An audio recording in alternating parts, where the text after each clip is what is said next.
Assalamualaikum warahmatullahi wabarakatuh. Bismillahirrahmanirrahim. Rabbi shrah li sadri wa yassir li amri wa hlul 'uqdatam min lisani. Allahumma shalli wa sallim ala sayyidina Maulana Muhammadin wa ala alihi wa sahbihi ajmain. Amma ba'du. Ini yang saya hormati pertama, pengatur saya ini Profesor Dr. Haji Maskuri. Yang cara ngomong tidak kayak profesor tapi kayak jurkam. Jadi kalau ciri utama akademisi itu kalau ngomong itu teduh, datar, runtut, sehingga memaksa orang lain itu menerima karena runtutan logika yang terbangun. Ya, kalau ini ndak, pokoknya kasar gitu, pokoknya orang ini agak lazim, agak dalam dunia ilmu. Semua wakil rektor, semua yang hadir yang saya hormati, saya seperti yang dikatakan moderator Pak Sinten, Bapak Anwar, bahwa memang saya tidak boleh terikat sama yang di belakang ini karena ini kayak apa ya, ada satu madhab yang anak-anak Unisma semuanya harus tahu, teman-teman di Unisma, menjelaskan itu tidak lebih baik. Jadi karena seakan-akan belum melakukan. Indonesia itu dulu kedatangan Islam itu tidak pernah dipertentangkan antara Islam dan negara, sehingga diskusi itu sudah salah karena para wali itu tidak pernah mempertentangkan Islam dan keindonesiaan atau kebinekaan. Satu, bahwa para wali itu misinya dakwah, di mana-mana dakwah itu pasti ketemu yang berbeda, mulai beda agama, beda pilihan madhab, beda tradisi, beda kultur. Jadi itu tidak perlu dipertentangkan, tapi malah itu jadi lahan dakwah. Sehingga kita ini kalau diminta diskusi hubungan negara dan agama malah bingung, memangnya kenapa? Itu seperti dulu zaman P4, saya punya kawan di Jogja, teman saya nulis tafsir Profesor Zaini, itu pernah zaman Pak Erto disuruh sosialisasi P4 di Papua. Apa hubungan Pancasila dan UUD 45? Itu orang Papua jawab, hubungannya baik-baik saja Pak. Jadi yang unik itu ketika disuruh baca Pancasila, 1 Pancasila, 2 ketuhanan yang Maha Esa. Nah, akhirnya 6 kan? Kenapa Pancasila jadi 6?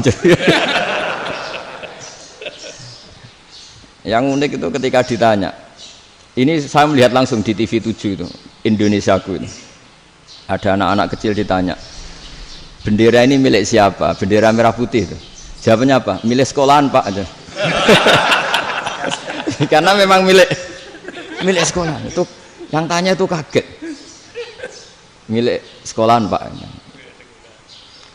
Nah, tentang tema ini mohon dibaca ini langsung start ya, langsung serius karena tadi sudah kayak jurkam tadi, ini yang langsung khas ilmuwan. Ini sebagai penghormatan saya pada Unisma, ini khas keilmuan.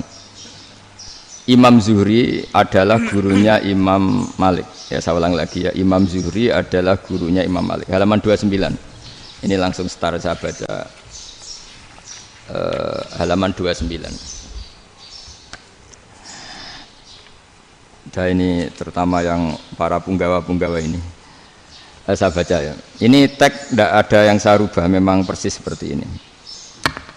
Bismillahirrahmanirrahim. Yaqulu Zuhri, ini gurunya Imam Malik. Fama futiha fil islami fathun qablahu kana a'zama minhu. Innama kanal qitalu haitsul taqon nasu. Falam makanatil hudnatu wa wadu'atil harbu wa amanan nasu ba'duhum ba'da wal taqaw fatafawadu fil hadits wal munaza'ah. Falam yaklim ahadun bil islami yaqilu syai'an illa dakhula fihi. Walaqad dakhalataini kasanaten mithlu man kana fil islam qabla dzalika au aktsar. Terus ini ngomongnya harus santai, enggak boleh provokatif. Begini, kita tahu dalam perdamaian Hudaybiyah itu poin-poinnya itu semuanya merugikan Islam. Di antaranya adalah jika yang Islam masuk kafir harus dibiarkan karena berarti masuk ke habitat asli. Karena Nabi sebelum jadi Nabi komunitas pokok itu kafir, sehingga kalau Islam masuk kafir kembali ke habitat.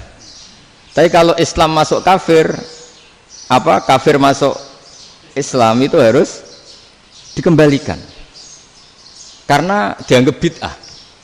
Maka kalau kamu dituduh bid'ah itu tenang saja dulu, Nabi itu ya dituduh ji'ta bidinin muhdas, kamu datang dengan agama yang baru. Cuma agak diteruskan wa kullu muhdatsatin bid'ah wa kullu bid'atin dalalah. Jadi orang-orang kafir dulu kalau ngomentari Nabi, jita bidinin muhdas, kamu datang dengan agama yang apa? Baru. Nabi nurut. Semua perjanjian yang merugikan Islam itu Nabi nurut. Tapi Nabi hanya minta satu hal, jangan ada perang 10 tahun. Dan orang boleh seminar, boleh diskusi tentang Islam. Ya ini dengerin betul ini. Jadi saya tidak akan provokatif, ini pakai logika. Nanti bisa dipakai disertasi doktor. Tapi saya minta orang boleh diskusi, boleh seminar tentang Islam. Akhirnya saat itu juga ada orang yang masuk Islam. Di depan tulisan itu belum kering istilahnya. Datang ke situ namanya Abu Jandal bin Suhail bin Amr. Itu datang ke Nabi, ya Rasulullah saya ini mau masuk Islam. Kata orang-orang kafir, ini pertama Muhammad, kamu komitmen enggak sama perjanjian? Kalau kamu komitmen harus kamu kembalikan. Nabi bilang, ya Abu Jandal kamu kembali ke mereka, ke habitat mereka, yaitu menjadi kafir, di komunitas kafir maksudnya. Akhirnya nangis. Umar, Sayyidina Umar itu dekati Abu Jandal, kemudian memberi isyarat supaya ngambil pedangnya. Jadi syaratnya wong ini baca ora wis. Maksudnya orang-orang kafir. Tapi Abu Jandal enggak mau. Singkat cerita akhirnya kembali ke komunitas kafir. Tapi yang dikatakan Imam Zuhri cara analisis. Ini enggak bisa pakai provokatif, harus pakai analisis. Innama kanal qitalu haitsul taqon nasu. Yang namanya perang itu menjadikan orang enggak berpikir jernih. Ini poin yang diambil oleh Rasulullah. Kalau dibahasakan Nabi curi kesempatan, maksud Nabi dikatakan mencuri, meskipun itu hanya bahasa ya. Enggak mungkin lah kita bahasakan seperti itu. Saya ulang lagi ya. Kenapa ada perang berkesinambungan sampai tahun ke-8 Hijriah? Mulai tahun kedua ada perang Badar sampai tahun 8 Hijriah itu perang terus. Nabi sama orang kafir perang terus. Akibatnya apa Pak Profesor? Namanya perang itu ya enggak kau bermikir. Pokoknya agar ketemu Islam perang, Islam ketemu kafir perang, enggak kau bermikir. Padahal Islam itu bisa diterima oleh akal sehat, harus lewat diskusi, lewat pengamatan, lewat pemikiran, lewat pengendapan berpikir. Makanya Nabi tahu ini masalah besar. Kalau orang perang terus, itu gak kober mikir Islam, tidak sempat diskusi tentang Islam. Makanya Nabi hanya minta satu poin. Oke, perjanjian ini saya turutin semua, tapi saya minta orang kafir semuanya boleh mendiskusikan Islam, boleh seminar tentang Islam. Mereka bilang iya, pada pikiran mereka kan diskusi paling piye. Ternyata betul, ada diskusi. Terus temanya gini, kira-kira bener di Muhammad Abu Jahal. Terus Tuhan Muhammad sama Tuhan Abu Jahal itu keren mana? Diskusi. Tuhan Muhammad itu khaliqus samawati wal ardi, yang menciptakan langit bumi. Sebagaimana kampanyenya Muhammad. Ya mereka masih jangkar bilang Muhammad. Kalau Tuhan kita, ya berhala itu yang kita bikin, yang kadang rusak, yang kadang kudanan, terus lumutan, pokoknya terus diskusi. Kita kok bener pengirannya Muhammad. Terus Muhammad Abu Jahal. Mulai dhisik Muhammad itu ora tau bodoh nih. Mulai dulu Muhammad tuh gak pernah bohong. Abu Jahal, waduh, wis bodoh nih ngongkonan. Wis ribet kan? Dan semua diskusi itu mengarah ke kebenaran Islam. Wah, akhirnya wong kafir sing tokoh-tokoh yo cara Jawa yo wah semane jebule masalah ini kan. Artinya gini, kalau kita ingin Indonesia damai, sebenarnya yang untung itu Islam. Karena Tuhan yang menciptakan langit dan bumi tentu gak akan diperbandingkan atau akan dikalahkan oleh Tuhan yang lahirnya saja sudah di bumi. Misalnya kita menjual Tuhan Allah, siapa itu yang menciptakan langit bumi, yang ada sebelum langit bumi? Bandingkan dengan Tuhan yang lahirnya di bumi, ada tanggal lahirnya, ada aktenya, itu kan sudah ribet kan? Begitu juga kalau memperbandingkan tokoh. Muhammad itu siapa? Tokoh yang bisa menyatukan pan-Arabik, tokoh yang begini-begini, yang sayang istri, sayang keluarga. Dibandingkan dengan tokoh Abu Jahal, Abu Lahab yang corong jauh penggaweannya yang ngerugikan orang lain. Akhirnya orang itu mulai tertarik sama Islam. Makanya kata Az-Zuhri pakai bahasa dulu, falam yaklim ahadun bil Islam. Tapi kalau sekarang yang populer itu bahasa yatakallam. Sebetulnya yang benar itu bahasa kalima yaklimu kalaman, karena masdarnya itu kalam, berarti sulasi nopo mujarrad. Tapi di fi'ilnya itu mujarradnya enggak kelaku. Jadi di fi'ilnya takallama ya takallamu, tapi untuk masdarnya yang kelaku kalaman. Jadi ini agak unik, agak enggak lazim. Sebenarnya kan takallama ya takallamu takalluman, tapi di masdarnya kalam populer, tapi di fi'ilnya tidak populer. Saya teruskan ya. Ini penting sekali. Jadi menjual Islam, kalau boleh dibahasakan menjual, itu tetap enak dalam kondisi damai. Karena kalau kita perang, itu bawaannya kalau ketemu ya perang. Kalau ketemu perang, sehingga orang itu rakober diskusi loh. Saat bener Islam sampai kafir itu bener di. Karena tidak kober diskusi, tidak sempat diskusi, orang yang milih yang kafir. Karena yang mayoritas yang kuat. Sementara Islam zaman itu lemah. Lah Nabi itu yang diminta hudnah, yang penting kita damai. Terus orang boleh mendiskusikan benar mana kita dan mereka. Ya setelah diskusi ya tadi kan nggak mungkin Allah yang begitu keren hebat pencipta langit bumi dibandingkan berhala yang mengurus dirinya sendiri saja tidak bisa. Walhasil terus orang mulai tertarik sama Islam dan aturannya nggak boleh dilarang diskusi itu. Nah makanya saya pernah ditanya beberapa profesor di Jogja, Gus suatu saat kalau kampus paling keren di Jogja ini ada Islamic Studies, kemudian pengajarnya dari berbagai agama, ini riskan enggak bagi Islam? Saya jawab, asal yang didiskusikan Islam itu enggak masalah, yang repot itu umat Islam. Karena kalau umat Islam yang jadi percontohan, banyak raja yang dolim, banyak pemimpin muslim yang dolim, terus identik dengan Islam itu jadi dolim kan ribet. Ya kalau pas umat Islam, kalau Islam yang kumat kan jadi masalah kan. Nah ini kan terus jadi beda umat Islam sama Islam yang lagi apa? Kumat. Singkat cerita terus Islam mendapat posisi yang luar biasa. Nah makanya di sini diistilahkan falam makanatil hudnah, ketika ada perdamaian wa amanan nasu ba'dum ba'do, orang merasa aman, itu fatafawadu fil hadis wal munazaah. Mereka berdebat, munazaah itu berdebat. Keren mana konsep Muhammad dengan konsep Abu Jahal? Keren mana konsep Tuhannya Muhammad dengan Tuhan kita? Terus diskusi dan mereka akhirnya ikrar, wah yang benar ya Muhammad lah. Di mana-mana Tuhan tuh ya sebelum langit dan bumi, di mana-mana Tuhan ya punya reputasi menciptakan. Masa Tuhan reputasinya diciptakan, kayak berhala dan sebagainya. Ibadah juga gitu. Ibadah wong kafir itu kalau tawaf itu telanjang, ibadah Muhammad santun pakai pakaian. Terus akhirnya mereka mulai tertarik Islam. Sehingga saya lihat di beberapa tafsir, saya memang tidak akan ngomong yang tidak serius, ngergani Unisba ben sawangane pemikir serius. Di Quran itu sampean lihat di tafsir Tobari itu ada ayat bal naqzifu bil haqqi 'alal batil fayadmaghuhu fa idza huwa zahid. Qadzafa itu kalau di kamus tak lihat itu takallama bila dalilin. Qadzafa itu ya pokoknya sekenanya. Artinya gini, kebenaran Islam atau kebenaran hak itu kamu taruh sekenanya saja itu tetap menang. Apalagi kamu taruh secara teratur, kamu taruh sekenanya saja itu tetap menang. Sehingga di sini banyak sahabat yang hidup di Cina. Sekarang juga banyak orang alim yang milih hidup di Amerika, banyak orang alim yang milih hidup di Inggris. Dan mereka pede, percaya diri karena kebenaran itu kamu letakkan di mana saja, itu tetap akan menang, akan menemukan momentum kemenangannya. Misalnya gini, contoh paling gampang. Dulu para peneliti, saya ulang lagi, dulu para peneliti itu ya datang kemana-mana, termasuk Ibnu Battuta, termasuk Ibnu Khaldun, ya semua peneliti itu suka neliti.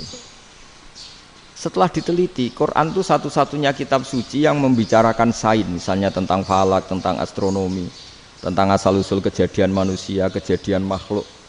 Juga bicara tentang geografi, geologis, semuanya. Sementara kitab lain hanya cerita tentang mawaid wal hikam wal ibar. Jadi diteliti kayak apa, pada akhirnya hak ini yang menang. Bal naqzifu bil haqqi 'alal batil fayadmaghu fa idza huwa zahid. Saya berkali-kali cerita, ada ulama yang ahli matematika. Ketika ditanya kenapa kamu suka ngajar matematika, sampai muridnya itu ragu, ini guruku mlebu swarga ta ora, penggaweane mulang matematika. Tapi para muridnya bermimpi bahwa Imam Amudi itu disuruh ngajar para malaikat. Dan itu pede betul dia. Kata Allah, ini ulama saya yang iman kepada saya setingkat iman kamu. Jadi malaikat itu tidak mungkin Gusti kita menyaksikan langsung engkau sementara ini di bumi, nggak nyaksikan jenengan. Kenapa bisa sepede dan seyakin itu? Akhirnya Imam Mudi disuruh ngajarin matematika. Jadi Anda kalau profesor itu nanti harus sempat ngajari malaikat, itu baru benar-benar profesor. Jadi nanti di akhirat ngajari siapa? Malaikat. Jadi ada seminar yang melibatkan banyak malaikat, narasumbernya itu seorang profesor. Itu ketika kenapa engkau begitu yakin kalau Allah itu Tuhan dan Allah itu Al-Wahidus Shomad. Terus Imam Amudi mulai nulis angka gak beraturan 2, 3, 4, 5 sampai 1 miliar 1 triliun, semuanya gak beraturan. Kata beliau, nisbatus naini wasalasa ila ma la nihayatalaha iku nisbatul far'i ilal asli. Mbok angka sebanyak apapun 2 dibanding 1 ya far'ul wahid, 3 dibanding 1 ya far'ul wahid, semua angka yang enggak terhingga pun dibanding 1 semuanya far'ul wahid. Semua angka sebanyak apapun itu cabang dari angka 1. Fakullu hadil awalim far'un minal wahidis somad, yaitu Allah Subhanahu wa ta'ala. Wakil malaikat tepuk tangan, iya juga. Jadi begitu juga ada ulama itu ahli gambar. Saya dulu ngaji sama Mbah Mun Al-Husunul Hamidiyah, itu kitabnya itu banyak gambarnya. Dan gale gambar yang ngawur betul, mangga ahli gambar. Saya Apple, terus sempurna lele. Semua gambar bangunan, gambar sapi, pokoknya gambar. Ternyata dia menemukan Tuhan itu dari gambar. Gambar serapi ini atau seruwet ini sama. Gambar rapi sama ruwet itu sama kalau dalam pandangan tauhid. Dimulai minan nuqtah al-wahidah. Kowe cek gambar sing rapi, sing indah, cek gambarmu elek. Dimulai dari 1 titik, dan titik ini nuqtatil wujud, yaitu Allah Subhanahu wa ta'ala. Jadi nak cara ahli tauhid gak penting gambare api, menang lomba atau ora penting. Butuhe hadis surah ini gambar baik yang rapi maupun ndak adalah min nuqtah dari 1 titik. Ya, alam raya sebanyak ini mbok gambar mbok ora, cek mulai Mars sampai Jupiter kabeh semua bentuknya yang banyak ini semuanya min nuqtatil wujud, yaitu dari titik wujud, ini kok Allah Subhanahu wa ta'ala. Di sini hebatnya ulama-ulama, mbok dia pengajar matematika, mbok pengajar gambar, semuanya dipakai perangkat untuk tauhid. Ya, itu kan juga bagian dari Islam damai, Islam yang sangat jadi tidak perlu perang untuk orang dipaksa Islam. Enggak perlu provokatif kayak tadi pidatonya rektor jenengan tadi. Jadi ciri utama ilmuwan tuh kalau ngomong datar tapi logikanya enggak terbantahkan, itu ciri khas ilmuwan. Kalau ciri khas politikus kalau ngomong itu keras, provokatif lah kira-kira gitu.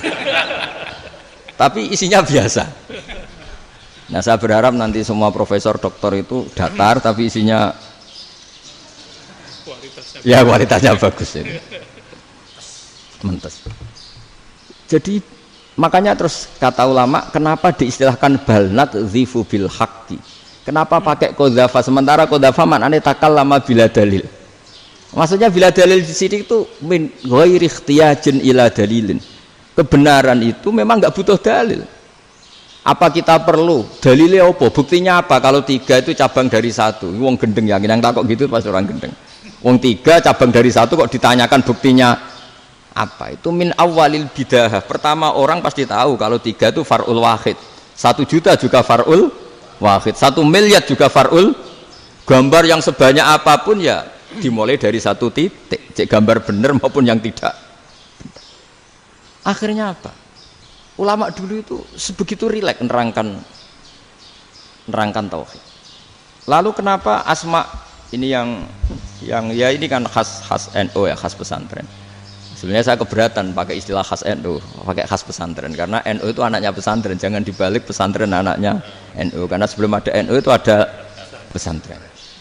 Tapi kayaknya Unisma lebih suka pakai bahasa NU dan saya ya agak orderan yang terpaksa disuruh ngomong. Ini agak apa ya, agak kacau sebetulnya ini, agak kacau. Jadi NU itu sama pesantren itu tua pesantren. Jadi NU dilahirkan pesantren, bukan dibalik pesantren dilahirkan NU.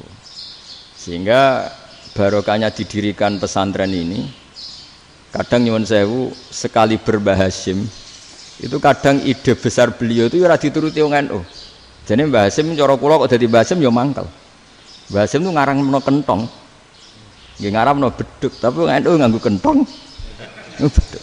Dan uniknya Mbah Hasyim enggak tersinggung. Karena ciri khas pesantren itu membolehkan perbedaan apa?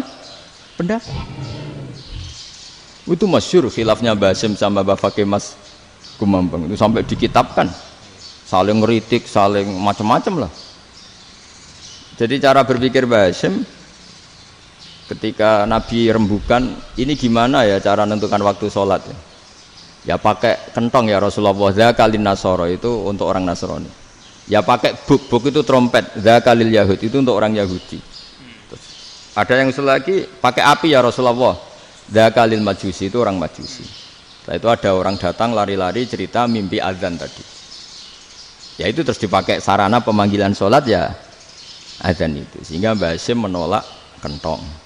Karena mantas sababi qaumin fahuwa minhu. Beliau keras sekali sampai bilang haram. Beliau judulnya ya haram. Al-Jasus Antakhrimin Nakus. Setelah naskah itu sampai ke Mbah Fakih Mas Kumambang di Gresik situ, di daerah Dukun situ. Dulu nggak ada WA ya, jadi sampainya ya lama. Makanya saya sampai sekarang tidak punya WA karena ya saya ulama kan, kalau WA-an terus ya jadi ulama. Nggak jadi ulama main WA-an terus itu. Nah itu termasuk rektor gak kau bermikir itu mesti kebanyakan WA. Karena kan otaknya didikte oleh sesuatu yang masuk. Sesuatu yang dilihat itu kan pasti mendikte kita. Beda kalau yang enggak WA-an kan mikir apa kita yang menentukan. Kalau WA-an kan kita ditentukan. Mau mikir anaknya butuh apa gara-gara WA informasi Jakarta mikir Jakarta. Padahal secara kewajiban ngapain kamu orang Malang mikir Jakarta? Gara-gara WA mikir Jakarta belum selesai ada berita di Sulawesi, mikir Sulawesi. Habis itu mikir NTT. Makanya semua orang sekarang merasa tokoh nasional gara-gara informasi yang masuk itu nasional. Jadi Mas Yo RT yang mikir gimana Gus Indonesia kok. Ada RT loh. Sampai lupa kalau dia itu RT. Jadi semua orang sekarang merasa tokoh nasional. Dan itu gara-gara apa coba? Akhirnya semua orang juga punya ide tentang nasional. Harusnya negara itu gini-gini. Jebule wonge sing duwe ikon itu sapa? RT. Ribet kan? Saya teruskan. Setelah naskah itu sampai ke Kiai Fakih Mas Kumambang. Beliau itu marah besar. Ini harus dilawan dan saya bukan karena benci Mbah Hasyim. Beliau teman saya ketika ngaji Kiai Mahfud di Mekah. Jadi Mbah Fakih dan Kiai Hasyim itu teman ketika ngaji di Mekah. Terus cara ngelawan tuh lucu. Lucu. Gak ilmiah tapi gak ilmiah wong alim tetap ilmiah. Di mana-mana serupa itu tidak sama. Ya kalau mungkin zaman Nabi di Madinah itu zaman itu kentong itu identik dengan milik Nasrani. Di Indonesia beda. Pos kampling ya kentong, kebakaran ya kentong, wae sarapan orang di LP ya pakai kentong. Jadi tidak ada jaminan kalau kentongan itu identik dengan Nasrani. Lalu haramnya di mana? Yang di mana-mana tasabuh itu identik. Ini tidak identik. Mulai masalah kan? Mulai masalah. Jadi beliau gaya judul Hazruus. Hazruus itu kepala bergeleng-geleng. Sekarangan kok ngene. Jadi sekarangan kok provokatif gitu. Nah.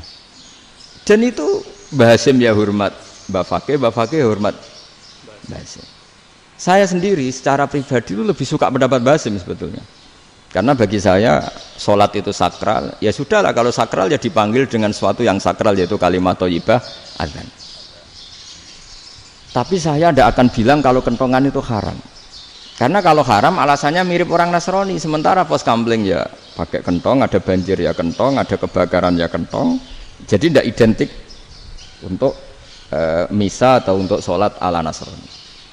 Tapi itu dulu ya rileks saja, dua beliau itu ya saling menghormati padahal saling kritik. Dan dulu ulama yang beda madhab itu ya saling menghormati. Imam Syafi'i itu kalau sholat di kawasan Masjid Abi Hanifah ya tidak kunut. Ketika ditanya kenapa kamu tidak kunut sementara engkau berpendapat kunut itu sunat, ikroman di hadal madhab, saya sangat menghormati madhab. Imam Ahmad bin Hanbal itu berpendapat kalau orang pakai bekam, pakai iftisot atau hijamah itu batal sholatnya. Sementara Imam Syafi'i mengatakan tidak batal apa sholatnya atau wudunya tidak batal. Tapi Imam Ahmad itu ditanya, apa kamu makmum Syafi'i?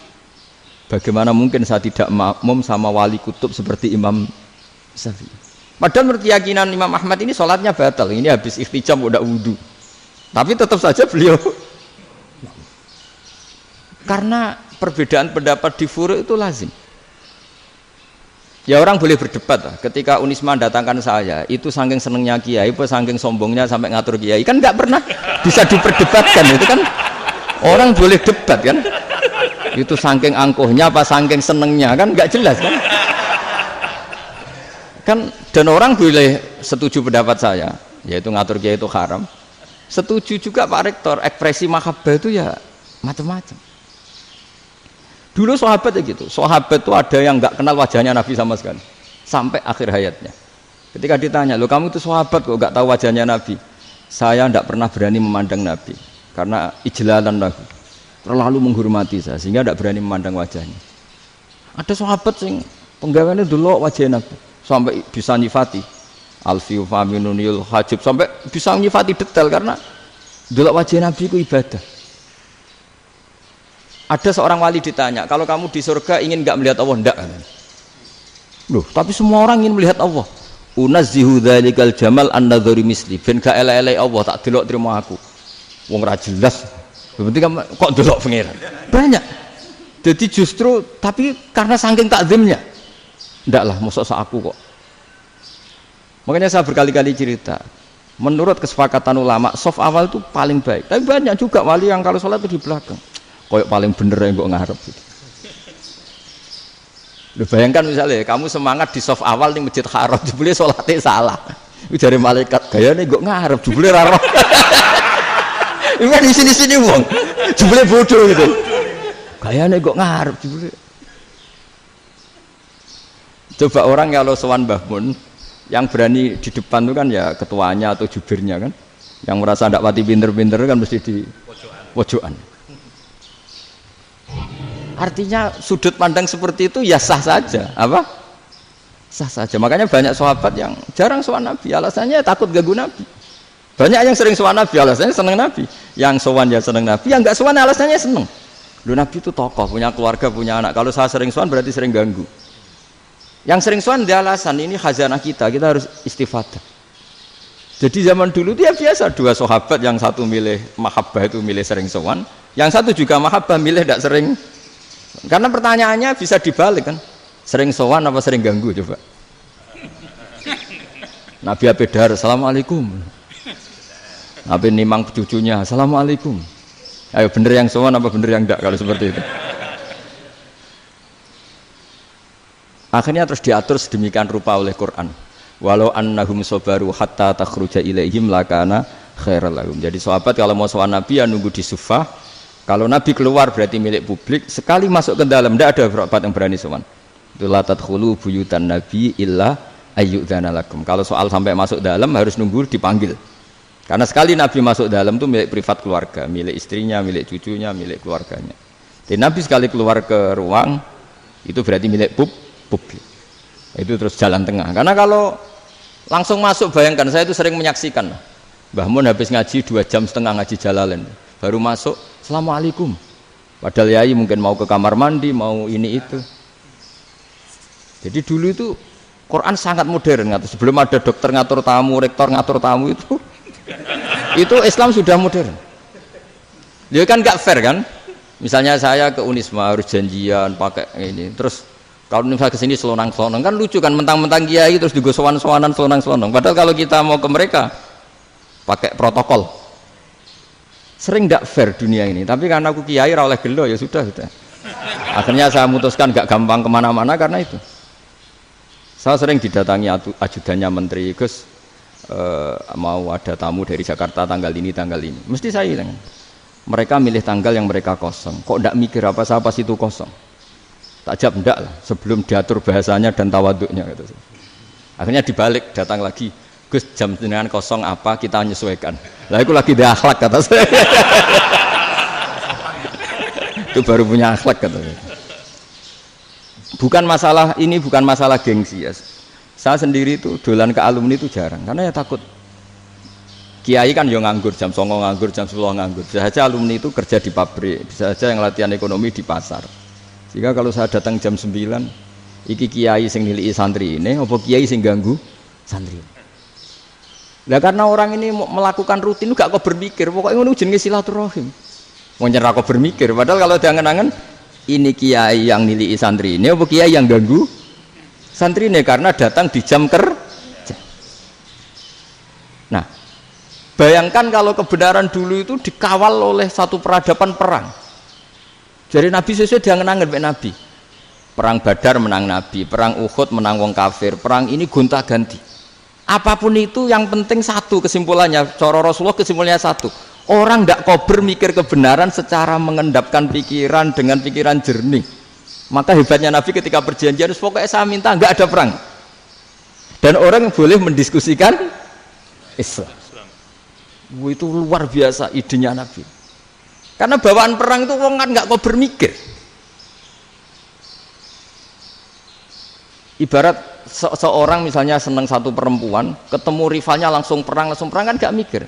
Tapi kalau kau bermikir, diangen-angen cawe wedok iku ora seneng aku. Untungnya apa untuk wong ayu ora seneng, malah mau loro hati. Terus sudahlah, buruan dialihkan kemana kan gitu. Itu nak mau amen WA nan tukaran lewat SMS atau tarung langsung ora kau bermikir. Tapi kalau kau bermikir, akhirnya berpikir nih.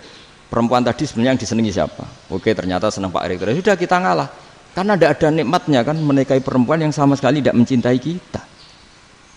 Tapi kalau nak kau berpikir pokoknya diprovokasi, wah kue kalah mbak A, kue kalah mbak B, pikirannya kan, ojo sampai kalah.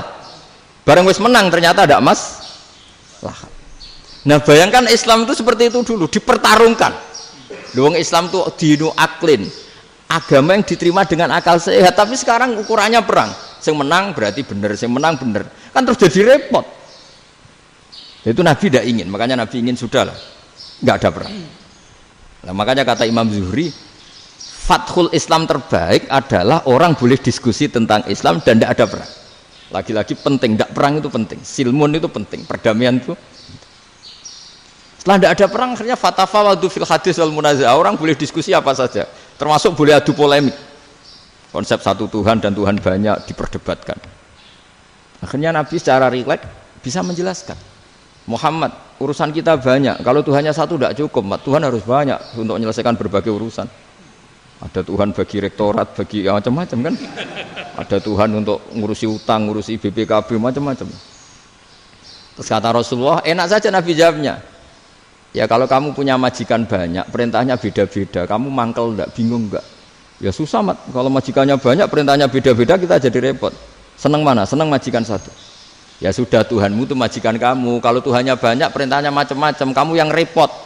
Akhirnya sudah mat Tuhannya satu aja. Nah, itu ya barokahnya diskusi tadi, barokahnya agak perang. Daraballahu mathalan rajulan fihi syuraka'u mutasyakisuna wa rajulan salamal lirajul hal yastawiyani masalah. Terus alhamdulillah. Jadi orang yang paling kafir pun saat itu taslim. Nah, ini kembali ke kalimat la ilaha illallah. Saya tidak perlu provokatif, pasti teori saya itu benar. Bukan saya bilang benar itu karena sombong, enggak. Ini sesuai teks. Misalnya begini, benar enggak kelompok takfiri yang suka ngafirkan orang lain? Itu pasti tidak benar. Logikanya gampang.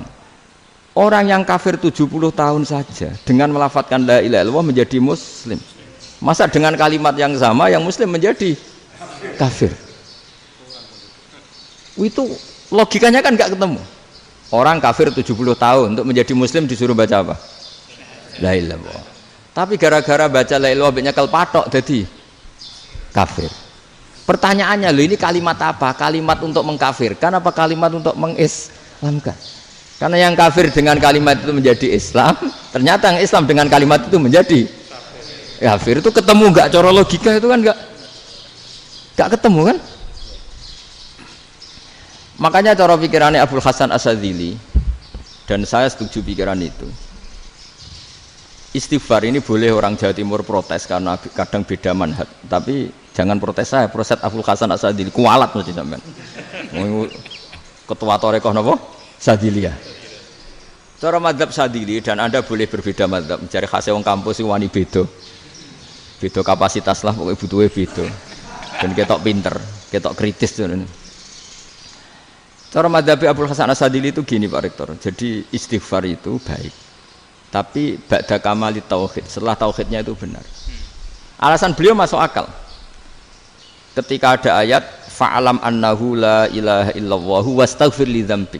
Bihadil kalimah. Jadi orang boleh istighfar itu setelah tauhidnya benar.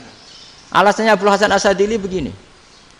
Qul lil ladzina kafaru iyantahu yughfar lahum ma qad salaf. Katakan kepada mereka yang kafir, sekali mereka tidak kafir, maka otomatis dosanya masa lalu diampuni. Pertanyaannya, yang bisa menghentikan kekafiran itu kalimat apa? La ilaha illallah. Dengan hanya melafadzkan la ilaha illallah Muhammadur Rasulullah langsung yughfar lahum ma qad salaf, langsung dosanya diampuni. Berarti yang menjadi pengampun dosa lah, penyebab pengampunan itu apa? La ilaha illallah. Itu bahkan orang kafir belum istighfar.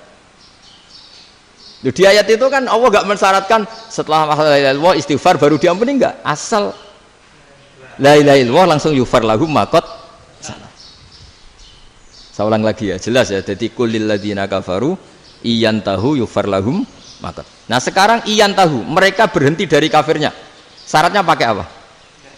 La ilaha illallah Muhammadur, itu langsung yughfar lahum ma qad.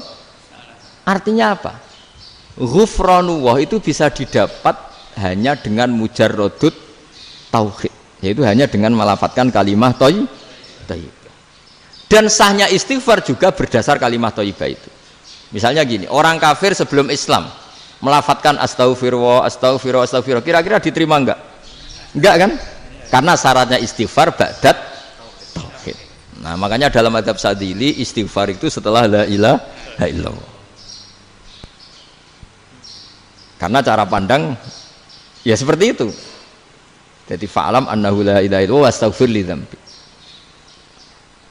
Jadi dengan kebenaran tauhid saja ini sudah cukup kita insyaallah layak diampuni. Karena innallaha la yaghfiru ayyusyraka bihi wa yaghfiru ma duna dzalika liman yasha. Jadi orang yang tauhidnya benar itu bisa diampuni Allah asal tauhidnya benar. Itu Allah ngendikan liman yasha wa yaghfiru ma duna dzalika liman yasha. Dawe Imam Suyuti walam yakun liman yastaghfir. Jadi orang yang bertauhid secara benar meskipun gak sempat istighfar itu tetap potensi diampuni. Karena bawaan tauhid itu sudah menjadi layak diampuni. Kayak orang kafir sekali ngelafatkan kalimat tauhid mbok gak istighfar langsung diampuni. Nah, karena melihat seperti itu terus orang berlomba-lomba memperbanyak jumlah ngelafatkan la ilaha illallah. Jadi kita yang alim, kita semua, saya tidak bilang saya, kita termasuk yang di pinggir-pinggir saya ngaku alim ora masalah lah soalnya. Kita semua yang alim-alim itu tahu bahwa la ilaha illallah itu super. Sudah bawaannya tauhid, juga punya kelayakan diampuni. Nah, kemudian nasib kita agak sial. Malah kalimat ini dituduh bid'ah, dituduh khurafat. Mergo Nabi enggak pernah tahlilan, Nabi enggak pernah. Nabi enggak pernah tahlilan kalau diartikan Nabi ora tau maca la ilaha illallah, enak gak kalimat ini. Nah, ini provokatif ini. Jadi ini sudahlah keanehan-keanehan ini kita terima karena ciri utama wali, ciri utama ulama itu wa'udhu fisabili, harus pernah disakiti. Jadi kalau Unisma sakit kalau dituduh apa? Dituduh bid'ah itu berarti belum calon ulama. Calon ulama itu wa'udhu fisabili, harus disakiti. Jadi kalau kamu disalahpahami itu ya harus santai. Iya, termasuk provokatif tadi. Termasuk diatur tadi. Jadi kalau cara berpikir kan, karena mereka itu memang kalau kita turutin itu memenya itu terlalu, kadang menghujat kita itu. Enak ya jadi GNU, ada orang mati datang, kiainya dapat makan, dapat rokok, terus pulang. Jadi apa? Terus kita kayak tersangka terus. Kita kan kayak tersangka terus, tertuduh terus itu. Terus yang orang NU ya memenya juga nggak kalah ekstrimnya. Boleh ya ajaran orang nggak boleh ngasih kiai gitu. Berarti boleh dong ajaran kikir. Jadi memang kadang apa ya, cangkem elek lah bahasa kasarnya itu. Itu memang kadang lebih mengenakan kalau kita datang ke acara mayat kan dapat makan, dapat minum. Kalau yang sohibul bed rokok ya dapat rokok. Kalau kiainya dapat wajib, kadang 20.000, kadang 50.000. Terus memenya itu kok setega itu ya, ada orang meninggal kok malah kita makan-makan. Seakan-akan kan kultur ini biadab kan gitu. Tapi yang orang NU kebalikan bales. Oh ternyata nggak boleh ya mayit disodakoi. Ternyata nggak boleh ya orang dermawan.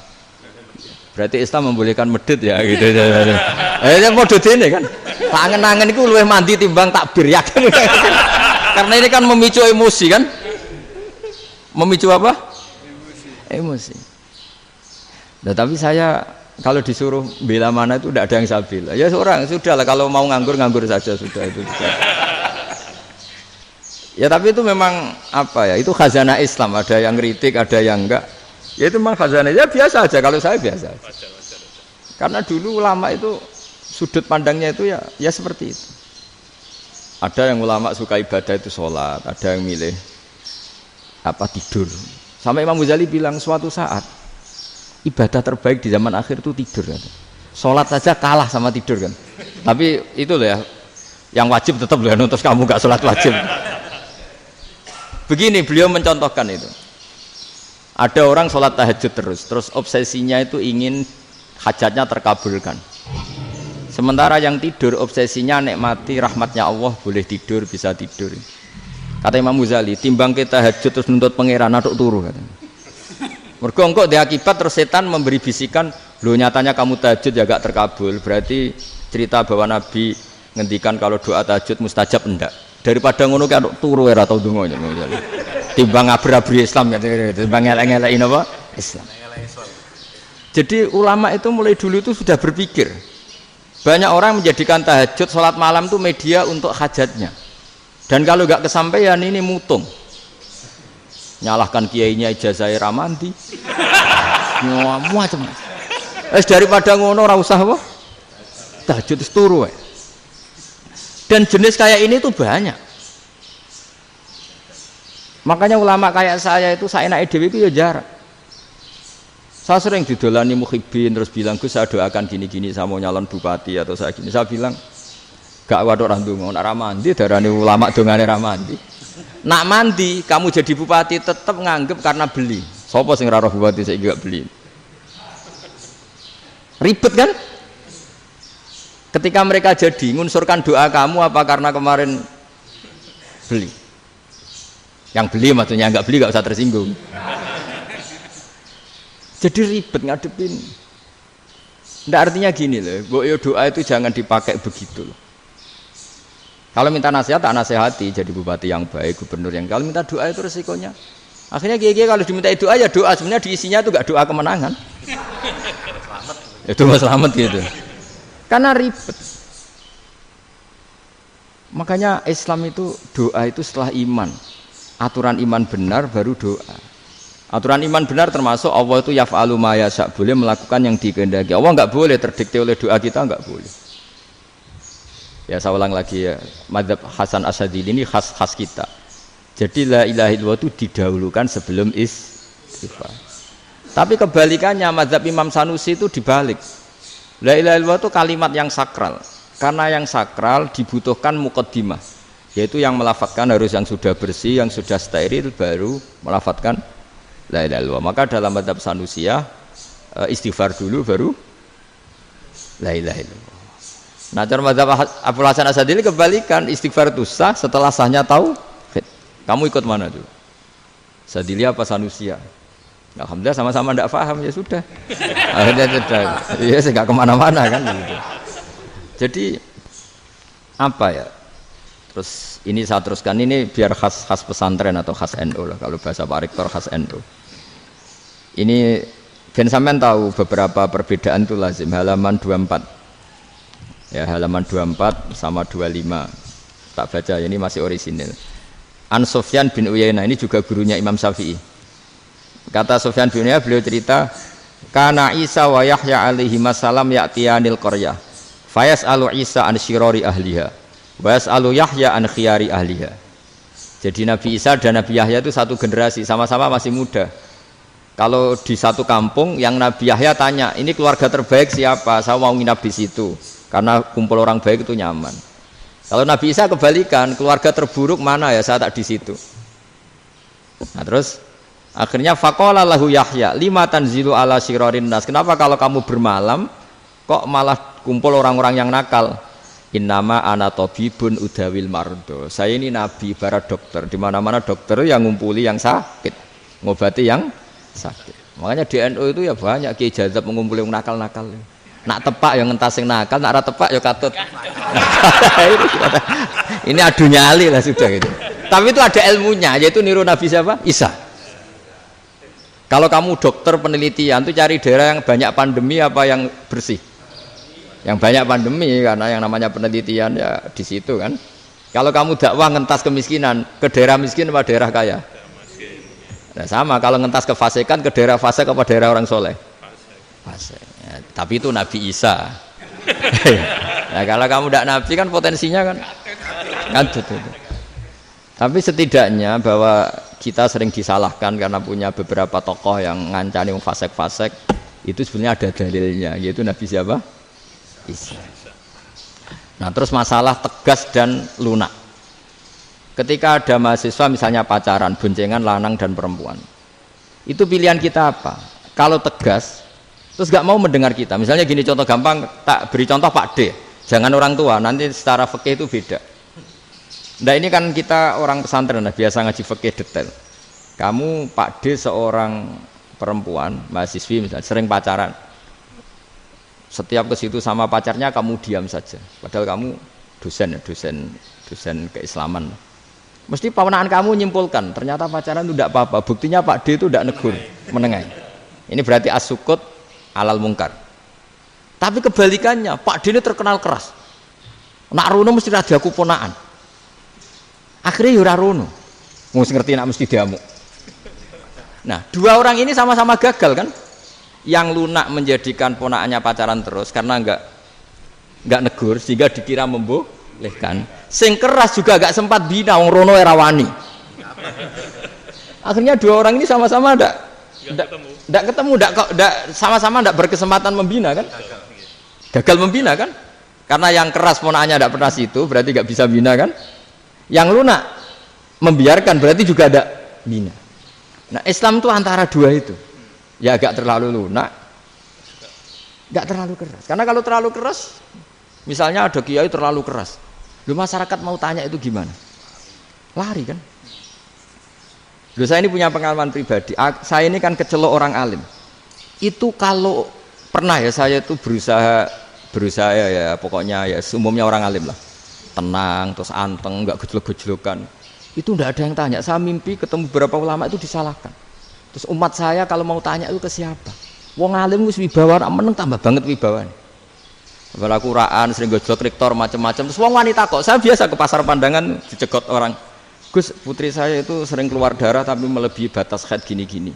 Kalau badhe sowan jenengan, gak usah sowan ning kene mbek ngadeg-adegan. Terus tanya, yang haid berapa hari, Gus? Ya supaya rudat ilal adat. Adat sebelum dia punya penyakit istihadah itu berapa? 6 hari ya sudah, kembali 6 hari lainnya mustahadah, tetap sholat, tetap normal. Tapi kalau saya wibawa, moro pasar gue tasbih seduwilu. Iku mesti wong salaman njaluk donga yakin. Tapi baru kayak rada uraan ketemu wong-wong, dol pening ndi? Mak pening ndi? Gus beneran Gus ketemu jenengan kula wingi badhe tuwa kok.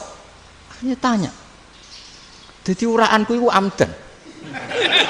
Lho nek sampean asli, iki asli uraan. Karena ndak uraan lah tetap ndak wibawa kan. Jadi baru kayak uraan itu ya banyak. Saya tuh kalau ngantor di Jogja itu banyak orang yang tanya. Ya biasa tuh tanya macam-macam. Karena saya uraan.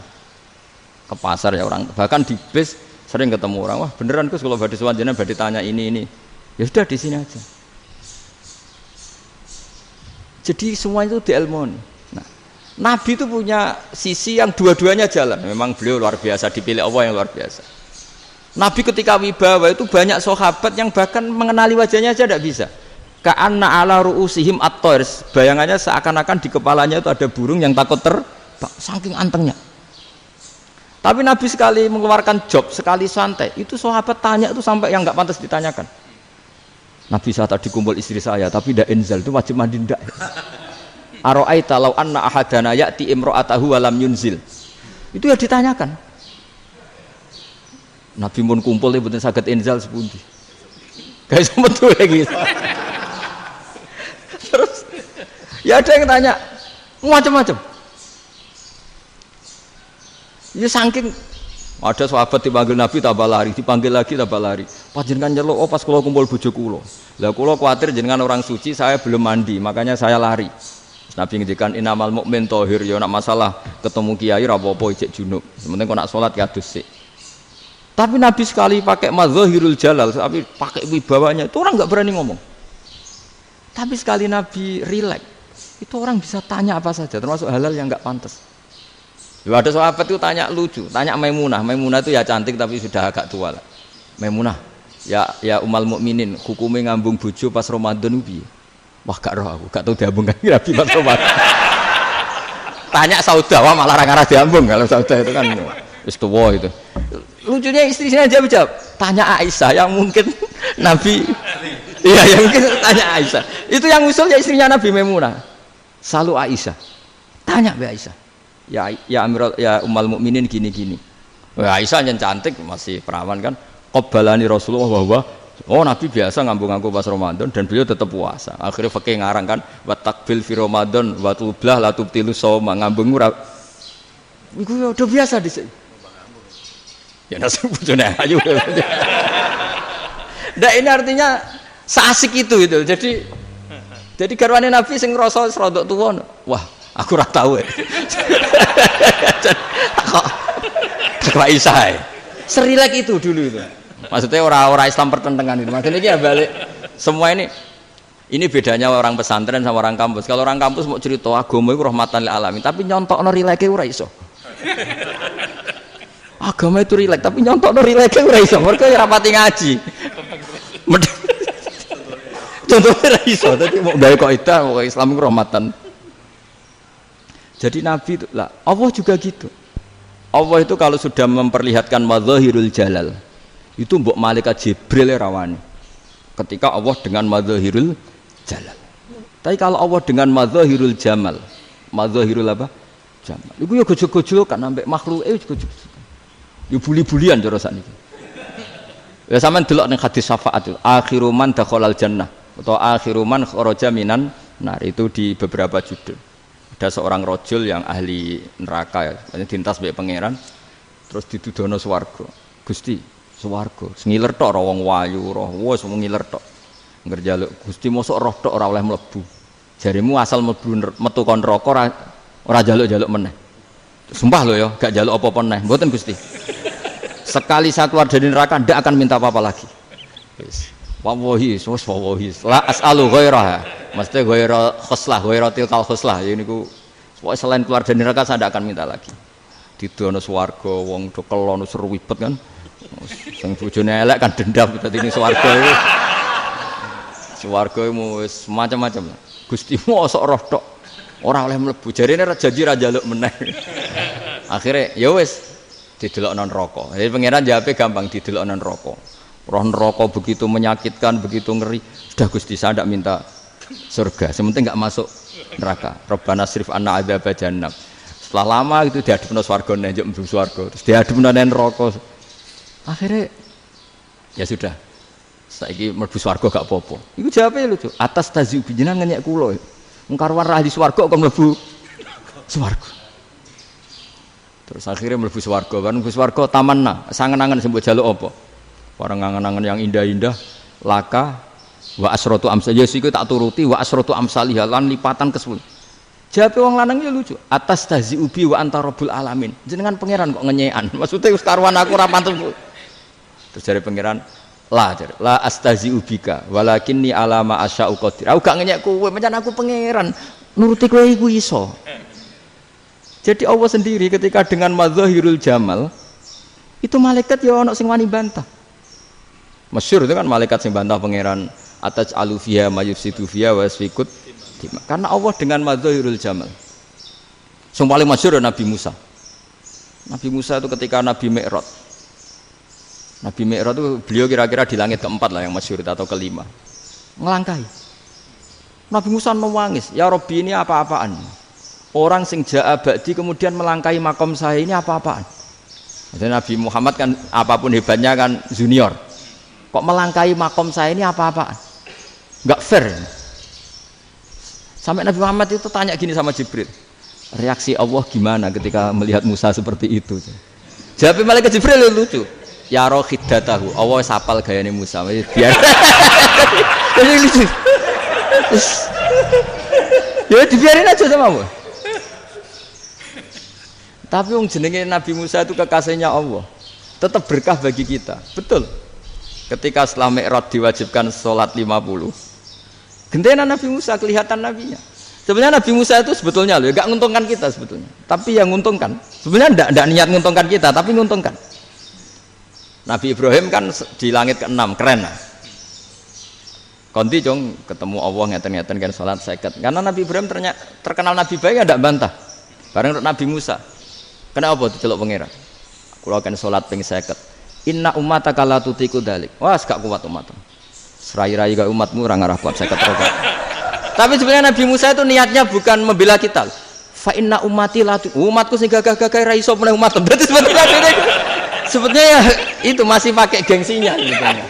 Wes ngono-ngono lah sementing kita untung. Sebetulnya dia itu enggak terima wong umat saya aja yang lebih kuat. Enggak kuat apalagi umatmu. Dan terus sebutin irji ila rabbika fas'alhu takhfif. Itu berarti Allah dengan madzahirul jamal. Sudahlah, datang ke Allah minta keringanan. Allah itu baik. Minta. Mbak Allah itu ringanan mau 5 tok, jadi cek 45. Balik ke Nabi Musa, piro 45, cek ra kuat umat. Wong umatku ra kuat, jadi sebenarnya dia bilang umatku ra kuat. Lho cara Nabi Muhammad model wong Malang, yo beda umatku mbek umatmu. Ribet kan? Itu. Loh, Nabi Muhammad kan tidak seperti itu kan? Tidak punya akhlak Malang kan? Akhlak. Maksudnya akhlaknya mujur itu, akhlak yang baik gitu. Ya akhlak yang mujur, bukan yang Malang gitu. Jadi Nabi ya manut. Tinggal 40 kan, dikurangi lagi 35 sampai 9 kali kan? Masyhur itu. Ya kan kalau dikurangi 55 kan berarti turun naik kan? 9 kali. Itu setelah 5 itu Nabi Musa cek usul masih ragu. Itu cara Nabi munggah nentek. Ini entek ya. Terus iya doa tuntas betul. Bisa bebas. Terus munggah ado-ado lha opo? Ngapain itu? Akhirnya Nabi Muhammad sudah sampun ya kalimah Allah. Saya ini malu sama Allah Musa. Sudah 9 kali dan diturutin terus. Jadi Allah kalau dengan madzahirul jamal itu Nabi Musa biasa nego sama Allah. Tapi ketika Allah dengan madzahirul jalal itu Nabi Musa enggak berani. Yaitu di hadisus syafa'ah. Hadisus syafa'ah ketika manusia datang ke Nabi Adam, ya tuna Adam. Ya Adam anta abul basar ngene isfa'li ana inda rabbik. Kamu saya minta mensafaati kita. Nabi Musa, Nabi Adam jawab inna rabbi qad ghadibal yawma ghadaban lam yaghdab qablahu mislah wa la yaghdab ba'dahu mislah. Ini Allah sedang murka besar dan tidak akan murka seperti ini lagi. Sudah saya tidak berani nafsi. Nabi Ibrahim enggak, termasuk Nabi Musa ketika di itu ya enggak berani. Karena Allah dengan madzahirul jalal. Itu Nabi Musa enggak berani. Sudah saya sendiri itu pernah salah. Yaitu saya membunuh seseorang yang enggak disuruh oleh Allah membunuh itu. Yang pas jotosi orang Kipti. Akhirnya datang ke Nabi Muhammad. Pas ke Nabi Muhammad, Allah dengan madzahirul jamal. Apa dengan madzahirul jamal sampai Kanjeng Nabi ngendikan analah saya akan memintakan syafaat kalian. Terus fa ahmadu rabbi bima hamida allamaniha rabbi. Saya muji Allah dengan pujian-pujian yang orang lain tidak tahu, hanya saya yang diajari kata Rasulullah. Ya di sini menurut banyak ulama termasuk kitab yang saya baca, kenapa Muhammad sebagian namanya Ahmadu? Itu dari af'al tafdil fa Muhammadun Ahmadu min ghairihi. Muhammad Rasulullah itu kalau muji Allah di atas cara mujinya nabi yang lain. Jadi Ahmadu bukan dari fi'il mudhari' lil mutakallim tapi dari af'al apa? Tafdil. Fa Muhammadun Ahmadu min ghairihi. Bahwa Kanjeng Nabi Muhammad sallallahu alaihi wasallam itu cara mujinya Allah di atas pujian para nabi. Makanya di sini Sayyid Ali Zainal Abidin kalau muji hamdal hamidin wa fauqa hamdil hamidin. Jadi Pujian saya ini di atas rata-rata cara mereka apa? Memuji. Yaitu sirinya apa?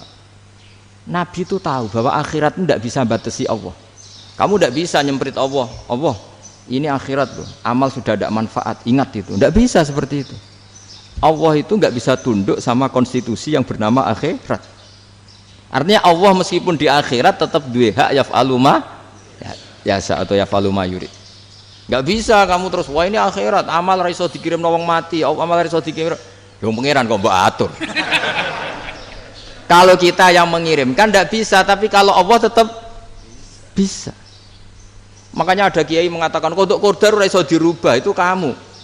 Makanya ada seorang kiai ditanya, kodok qadar ora iso dirubah sekali dicatat selesai. Jari kiai tadi, tapi nak Allah iso. Dalile apa ya yang huwa ma yasha wa yusbit. Nak Allah ya iso, sing ra iso kan kita. Nah, Nabi itu tahu betul meskipun akhirat itu Allah masih bisa dinego saking baiknya. Akhirnya Nabi sujud, masyhur itu terus, ya Muhammad irfa' ra'sak wasal tuqa wasatu safa. Semat sirahmu angkat. Ku apa tak turuti. Terus semenjak itu Nabi minta apa? Syafa'. Artinya apa? Ketika Nabi lain berpikir bahwa akhirat ini membatasi amal karena sudah Nabi tahu betul kalau Allah tetap Allah. Yang enggak terbatas kekuasaannya, enggak terbatas rahmatnya juga saat di akhir.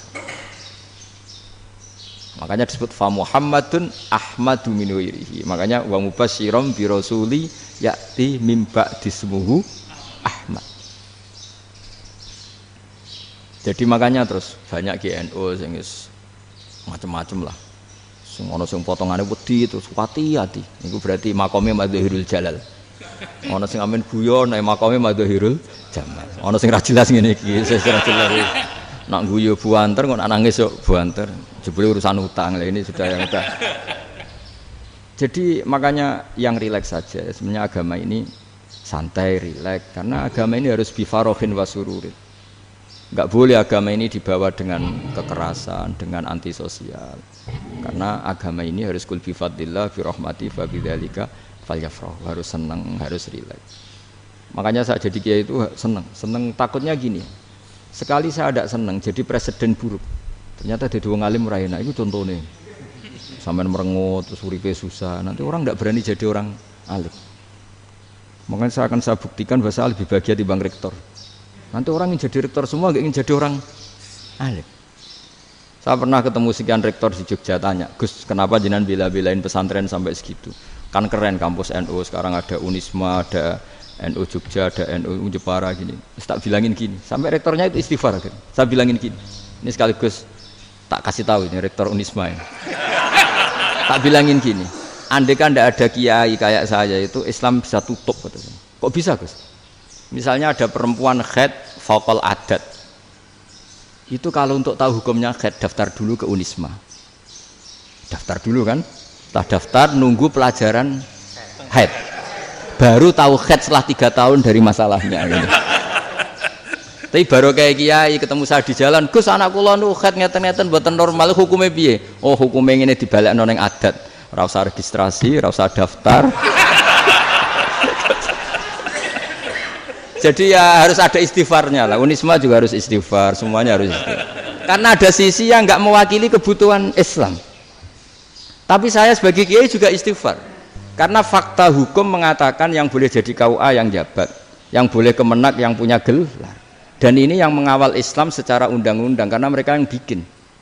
Nah, karena kiai tidak punya gelar tidak bisa jabat di situ. Saya juga istighfar. Jadi tidak sampai entok yang istighfar. Karena yang kebutuhan ini terwakili yang punya gelar. Tapi yang punya gelar juga harus istighfar tadi. Mosok kepen roh hukum haid ngenteni kuliah sik. Ngentek itu aja nanti nunggu guru yang pas mata pelajaran itu. Terus kapan dekne salate wong jawabannya belum ketemu. Tapi baru kayak saya kan ketemu di jalan tanya.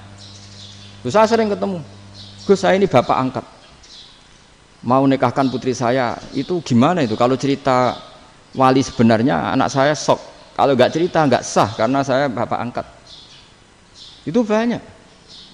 Hanya tak akali ya sudah wali yang sebenarnya taukil pada hakim tanpa diketahui, tapi hakikatnya itu taukil hakim. Itu kan tidak gampang. Nah, tapi kalau tanyanya di kampus registrasi dulu, daftar dulu, baru tahun berapa ada pelajaran itu? Semester 5 baru tanya. Iya kan? Semester 5 ya? Iya. Oh, itu kan. Jadi jangan kira terus sistem Unisma itu yang terbaik di dunia, enggak juga kan? Enggak juga. Dan sistem-sistem yang lain maksudnya ada. Tapi sistem kiai lho, Mbah Mun juga sering pesen saya, kowe kudu seneng pegawai negeri. Piye-piye sing jaga agama pegawai negeri. Kemarin pas acara 7 harinya Gus Robah sama matur itu di depan para kiai. Setelah saya jadi kiai ya itu nyata. Islam di Papua, di NTT yang bawa siapa? Dokter negeri, ya kan? KUA negeri. Barokahnya mereka negeri dijamin negara kan? Barokahnya Muslim berkebutuhan Islam. Akhirnya bikin musola di situ, bikin masjid. Bahkan di Korea Utara itu ya ada masjid bawaan duta besar. Karena banyak duta besar Muslim berkebutuhan masjid. Yang bisa gini itu yang negeri apa yang swasta? Negeri lah. Di sini kiai tidak mewakili semua kebutuhan apa? Islam. Tapi kampus juga enggak, kampus Islam sekalipun tidak memenuhi semua kebutuhan Islam tadi. Masa orang tanya kan nunggu semester berapa tadi? Semester 5 masih daftar dulu. Nunggu pelajaran itu. Payahnya pas ketemu dosennya, saya tidak pernah ribet kan? Pas dosennya cowok gitu. Jadi sudahlah, makanya ini. Iya, makanya ini kan bentuk kearifan lah. Jenengan ngakui fungsi kiai kayak saya itu bentuk kearifan. Saya juga ngakui jenengan ini butuh kearifan. Saya sering didolani KUA itu. Itu rata-rata ya didikan kiai. Kompilasi hukum Islam itu banyak ya, janda cantik. Contohnya harus cantik, kalau jelek nggak mungkin terjadi kan. Ada janda cantik kebetulan suka kawin tapi takut zina. Saya ulang lagi, suka kawin tapi takut. Itu seringnya gitu Pak Rektor. Jadi dia kawin bosen, bilang ke KUA, Pak saya sekarang mau nikah sama ini. Loh, tapi kamu mau punya suami.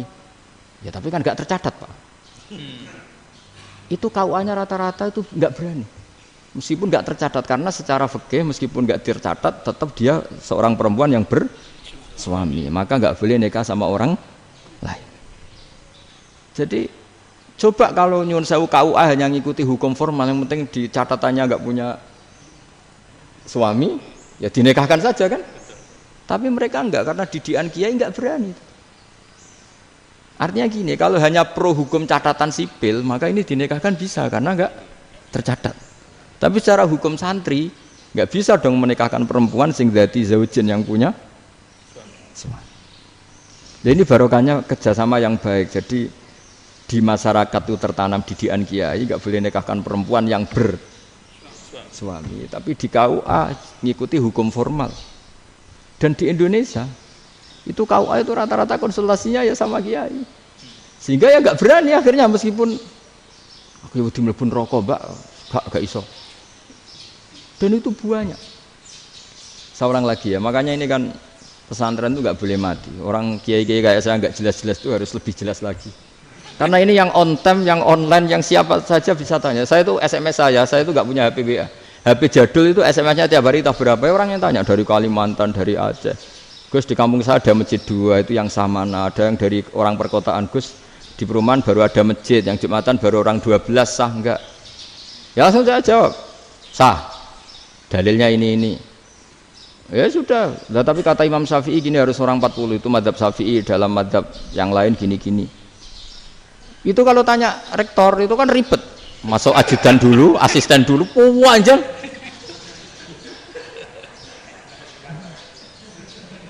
Wah itu kan ribet kan? Manggil dosen, dekan VAI dipanggil, dekan VAI nggak mau langsung jawab, cari dosen yang nekuni itu. Usul fikih, saya nekuni itu baru seminar, nunggu dulu Mbak, ini orangnya baru. Panjang kan? Bisa tutup Islam kalau kesuwen. Coba kalau tanya kiai kan enggak ketemu di jalan. Dulu Mbah Zubair kata Mbah Mun. Saya termasuk santri yang diapresiasi Mbah Mun. Dhisik Mbah Zubair ya ngono, anak nong takok wis sowan gak oleh. Gak takok ning kene ae. Saya biasa ditanya orang ngadeg-adegan. Ya alhamdulillah ilmunya cukup, kalau gak cukup ya kok sik.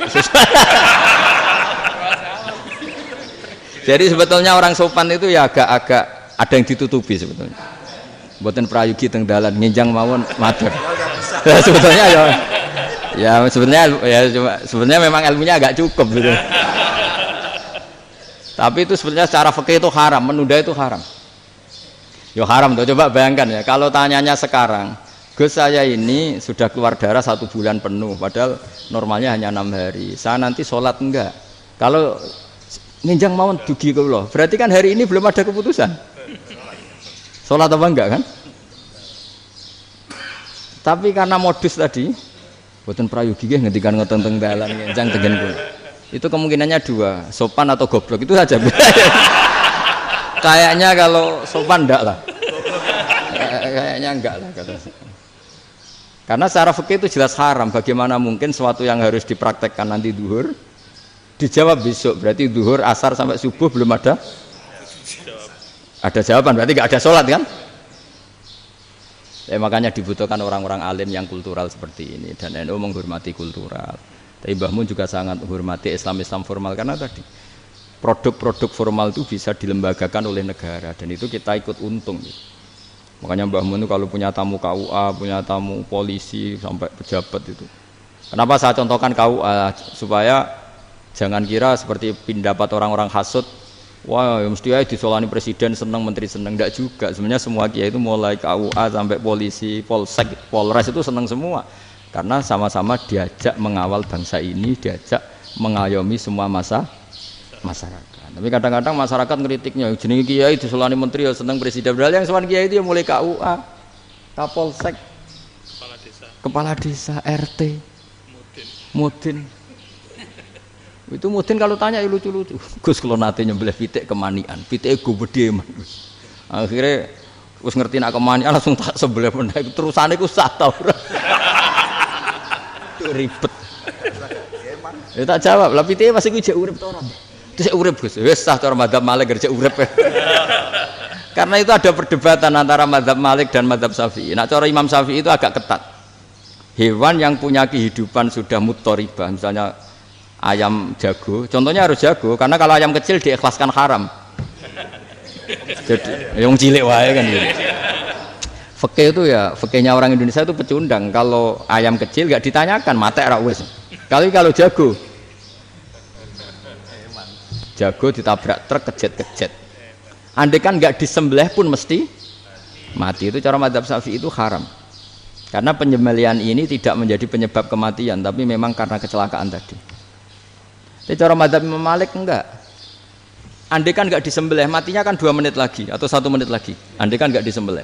Berarti mati sekarang itu bawaan pisau apa bawaan kecelakaan? Ya sudah halal gitu caranya. Nah akhirnya ya saya bilang ya sudahlah kita semuanya mati.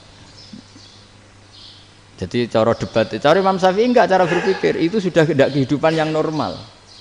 Yang dimana-mana penyembelihan itu mematikan yang hidup normal. Jadi agak ketat. Sehingga dalam contoh kemanian, kalau dalam bahasa Jawa nyembelih agak sempurna terus pesonya jatuh atau apa itu, kalau pakai mazhab Syafi'i agak kesulitan. Jadi kalau mazhab Malik asal diselesaikan secara fauron dan juga sebagian mazhab Syafi'i itu halal. Nah orang mesti tanya gitu, Gus, wedhusku tabrak truk, man Gus kejet-kejet. Tapi nak pitik cilik ra ditakokno. Makanya termasuk kritiknya Mbah Mun, tapi ini madzhabnya Mbah Mun ya. Kamu boleh ikut boleh ndak karena ini urusan ndak penting. Dewe wong-wong lucu, nak ditakoki yuyu muni haram mergo amfibi. Yuyu ngerti ya, Man? Yuyu nggih. Tapi nak ditakoki kepiting muni halal. Mergo nak yuyu haram gak eman, nak kepiting eman. Padahal alasannya coba, kenapa yuyu haram? Karena amfibi kan, bisa di air. Pertanyaannya, kepiting seperti itu enggak? Nah, tapi kepiting kalau haram kan eman. Karena besar kan, kalau yuyu silahkan haram kan gitu. Artinya apa? Fikih kita ya agak-agak pecundang gitu, agak-agak pertimbangan. Iya, lucu kan? Kualitatif. Coba alasannya yuyu haram karena apa? Amfibi kan? Hidup 2 alam. Pertanyaannya kepiting seperti itu enggak? Iya. Kenapa? Kalau orang tanya, yuyu haram apa halal? Rata-rata jawab haram. Tapi kalau kepiting mulai khilaf. Loh mestinya kan sama kan? Nah itu karena unsur imannya. Iya tadi. Saya juga sering melihat tonggo-tonggo itu. Ayam cuwilik sakmene ketabrak truk, enggak ada yang tanya. Tapi saya pernah jalan-jalan di Naruan sini. Ono jago ketabrak, sing duwe langsung marani kula pas saya naik motor. Gus ini halal apa haram? Nak langsung kula sebelah halal apa haram? Wis kanggo kowe halal ya halal. Karena saya tahu tak jawab haram mesti kecewa itu. Aduh. Akhirnya kiai ini beratnya. Ya akhirnya ya saya setelah itu Fatihah Imam Syafi'i ngapunten nih umat kula nu rahasia mangke madzhab jenengan tuh ndak siap. Untuk madzhab tidak sama. Iya kan akhirnya pakai madzhabnya Imam Malik tadi. Ya tak Fatihah Imam Syafi'i ini mboten niat nglawan jenengan. Tapi ngobati tiang eman. Mergo pitike besar itu. Jadi ini kan cerita ya itu makanya yang rileks saja lah bahwa Islam ini yang rileks, yang menyenangkan karena ya agama ini harus menyenangkan. Raditu billahi robba. Raditu itu senang banget, ridho itu puas. Enggak boleh beragama pertuntungan terus emosinan. Ya marem atau raditu itu marem jadi yang nyaman. Ya saya kira demikian. Assalamualaikum warahmatullahi wabarakatuh. Pelajari lah Pak. Pon. Alhamdulillah. Satu aja yang di sini. Oh satu aja. Nggih. Damel syarat. Jadi mungkin ada satu pertanyaan aja. Satu saja. Bukan keluhan. Ini mumpung Gus Bak pada Madhohirul Jamal. Iya, Madhohirul Jamal. Sebentar lagi sudah Madhohirul Jalal. Jadi gak kena ditakoni. Monggo setunggal mawon. Ya Pak. Ini ambil. Nggih. Ampun dawa-dawa terus Gus. Ya jagal-jagal ya. Assalamualaikum warahmatullahi wabarakatuh. Saya Fadil, alumni Unisma yang kuliahnya paling lama. Masih di jalanan. Gus, pertama saya muhibin jenengan ngikuti 3 tahun terakhir kayaknya. Sepertinya ketika Mbah Hasyim Asy'ari hadir di tahun 1900-an sampai mendirikan itu kok suasananya sama seperti Gus Baha hadir di tengah-tengah situasi genting Indonesia ini. Saya kira yang memunculkan nama Gus Baha di banyak media online yang saya amati itu malah awalnya dari kelompok bukan kita gitu. Dan itu kami melihat bahwa apakah nanti 1926 dan 2026 satu abad NU, saya kok termasuk orang yang punya apa ya semacam harapan gitu Gus Baha bisa ya mungkin kalau beliau Mbah Hasyim Rois Akbar, sekarang Rois Am, nanti ada istilah baru lah, tengah-tengah antara Rois Am dan Rois Akbar. Karena setiap satu abad harus ada mujadid dan kami berharap enggak kamu aja tak angkat. Itu yang pertama, artinya mohon maaf Gus. Yang kedua soal saya termasuk orang yang cukup iskal dengan peristiwa Nabi, kalau banyak disebutkan itu kisah Nabi Khidir yang atau Khodir yang dari 3 cerita itu hanya satu cerita yang saya masih agak bingung soal di situ anak kecil itu pakai kalimat, kalau di Al-Quran itu pakai kota lah, jadi pakai anak kecil itu dibunuh seperti itu. Jadi ada istilah yang apakah memang saat itu ada syariat yang membolehkan atau memang ada sesuatu yang secara dari Allah Subhanahu wa taala memang itu dibolehkan untuk Nabi Khidir. Jadi di antara semua cerita itu saya yang agak iskal yang itu. Kalau yang kisah soal membocorkan itu mungkin masih bisa masuk ya, tetapi apakah sudah ada ilmu psikologi yang sangat tinggi sehingga kalau ada anak-anak yang idiot itu atau apapun istilahnya yang sekarang itu boleh dilakukan tindakan begitu itu. Nah ini saya lebih provokatif dari Pak Rektor biasanya. Artinya mohon maaf karena pemahaman saya ada dua pendekatan ilmu yang masuk, satu seperti Nabi Musa, yang satunya seperti Nabi Khidir. Mudah-mudahan ada sedikit penjelasan. Siap Gus, terima kasih. Dan yang terakhir mudah-mudahan karena Indonesia situasi terakhir saya kira kita ketahui lagi pandemi seperti ini Gus, jadi saya juga ingin pendapat Gus Baha, apakah ini situasi pandemi corona itu Allah sedang madhohirul jamal atau madhohirul jalal? Terima kasih. Assalamualaikum warahmatullahi wabarakatuh. Assalamualaikum warahmatullahi wabarakatuh. Monggo langsung mawon Gus. Ini provokatif ini kayak. Loh di situ aja kamu tanya kok terus mirip. Siapa Fadil ya? Fadil. Dari peternakan ya? Peternakan. Tapi mau ngomong tafsir itu. Nah, mulai kacau peternakan ngomong tafsir ini mulai kan. Nah, ini ada yang hafal Quran ngaco, paling enggak setengah hafal. Enggak yang dari Unisma. Enggak begini, ayat itu kan ditutup wa ma fa'altuhu an amri, ya saya maknani wa ma fa'altu lan ora nglakoni ingsun hu ing kabeh sing kasebut an amri mergo kepinginanku ingsun. Jadi saya melakukan itu semua bukan karep saya sendiri. Jadi Khadir sendiri itu kamu untung enggak nekuni tafsir. Kalau nekuni tafsir yang kamu soal bukan Nabi Khidir, karena Nabi Khidir itu hanya satu orang. Yang kamu soal harusnya Israel. Wah itu ndak rektor, ndak kiai besar, ndak siapa saja dihabisin itu. Kenapa Israel ndak kamu tegur? Gimana hukumnya qatlul mukmin? Kenapa Israel ndak kamu masukkan ayat wa may yaqtul mu'minam muta'ammidan fajazauhu jahannamu khalidan fi. Ingat ya Israel. Iya kan? Nah, Israel melakukan pembunuhan itu, kadang yang dipateni nyuwun sewu orang soleh betul. Tapi wae kabundut ya. Itu Israel juga tidak atas pilihannya, tapi karena perintah. Nah, Khadir itu bukan nabi syariat, kira-kira mirip kayak Israel. Karena beliau bukan nabi syariat. Jadi ini agak aneh, ini kan orang nekuni tafsir kayak saya sampai berjilid-jilid kitab. Saya kemarin mata saya agak sakit karena saya nangis itu sudah 2 hari. Bukan mikir sampean tapi mikir ilmu ini harus ada yang mempertahankan. Karena apa ya, nekuni ilmu itu kan ribet.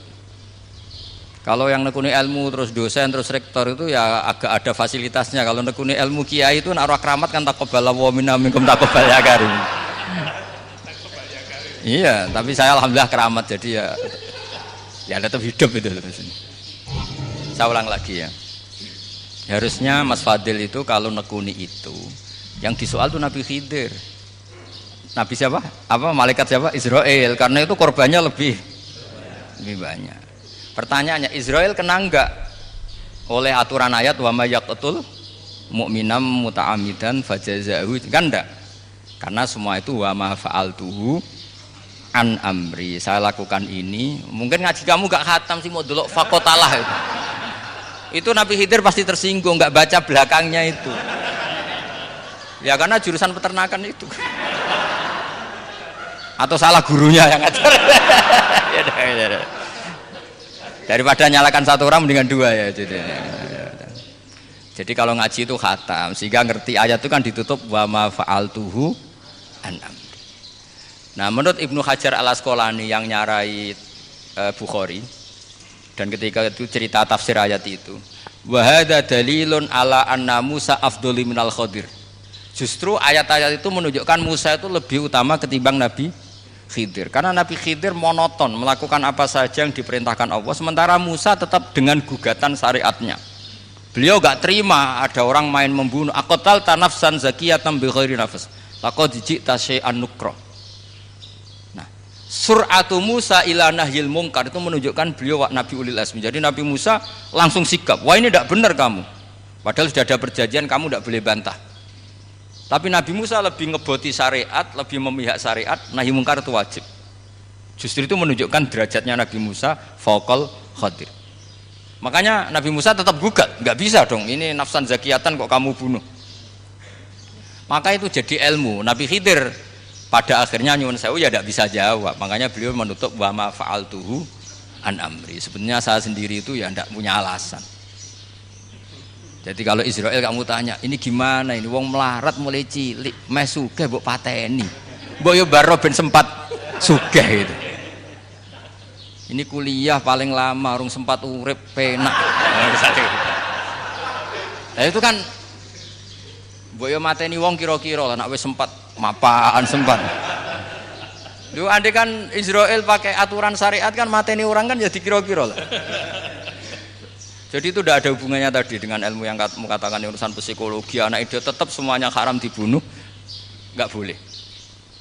Ya jadi tetap, makanya ini pentingnya ngaji khatam itu tadi. Jadi pada akhirnya Nabi Khidir itu ada punya alasan, hanya ngendikan wa ma fa'altuhu an amri. Pada akhirnya yang paling pokok yaitu semua ini saya lakukan, saya sendiri itu tidak tahu karena perintah. Jadi untung kamu gak nyoal Israel. Kalau nyoal diinjem ribet kan. Ini orang tadi pas seminar Gus Bak ngeritik saya. Wah. Jadi itu pinter kamu. Yang kamu soal Nabi Khidir. Jadi enggak itu. Ya kalau nyoal Israel resiko tinggi itu, resiko tinggi. Tapi yang jelas gitu ya, makanya tradisi pesantren seperti ini harus terus karena yang punya tradisi khatam. Saya tuh kalau ngaji kitab tidak khatam tuh tersiksa karena tadi kadang-kadang yang depan-depan tuh tidak jawaban, jawabannya di belakang kan tadi wa ma fa'altuhu an amri.